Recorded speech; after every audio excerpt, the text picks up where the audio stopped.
অনেক দিন থেকেই আমার একটা পাহাড় কেনার শখ, কিন্তু পাহাড় কে বিক্রি করে তা জানি না।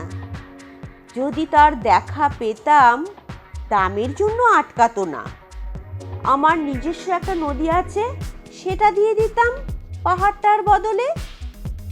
কে না জানে পাহাড়ের চেয়ে নদীর দামই বেশি। পাহাড় স্থানু, নদী বহমান। তবু আমি নদীর বদলে পাহাড়টাকেই কিনতাম, কারণ আমি ঠকতে চাই। নদীটাও অবশ্য কিনেছিলাম একটা দ্বীপের বদলে।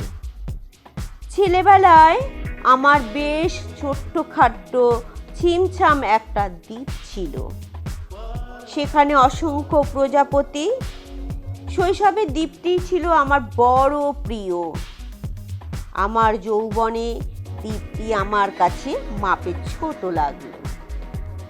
প্রবাহমান ছিপছিপে তন্বী নদীটি বেশ পছন্দ হলো আমার। বন্ধুরা বলল, ওইটুকু একটা দ্বীপের বিনিময়ে এত বড় একটা নদী পেয়েছিস, খুব জিতেছিস তো মাইরি। তখন জয়ের আনন্দে আমি বিহ্বল হতাম। তখন সত্যি আমি ভালোবাসতাম নদীটিকে। নদী আমার অনেক প্রশ্নের উত্তর দিত। যেমন, বলো তো আজ সন্ধেবেলায় বৃষ্টি হবে কি না?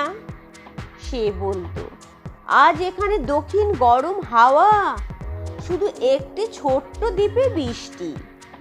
সে কি প্রবল বৃষ্টি, যেন একটা উৎসব। আমি সেই দ্বীপে আর যেতে পারি না। সে জানতো, সবাই জানে, শৈশবে আর ফেরা যায় না। এখন আমি একটা পাহাড় কিনতে চাই। সেই পাহাড়ের পায়ের কাছে থাকবে গহন অরণ্য। আমি সেই অরণ্য পার হয়ে যাব। তারপর শুধু রুক্ষ কঠিন পাহাড়, একেবারে চূড়ায়, মাথার খুব কাছে আকাশ, নিচে বিপুলা পৃথিবী, চরাচরে তীব্র নির্জনতা। আমার কণ্ঠস্বর সেখানে কেউ শুনতে পাবে না। আমি ঈশ্বর মানি না, তিনি আমার মাথার কাছে ঝুঁকে দাঁড়াবেন না।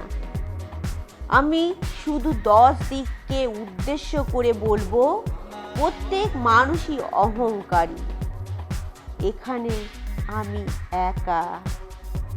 এখানে আমার কোনো অহংকার নেই।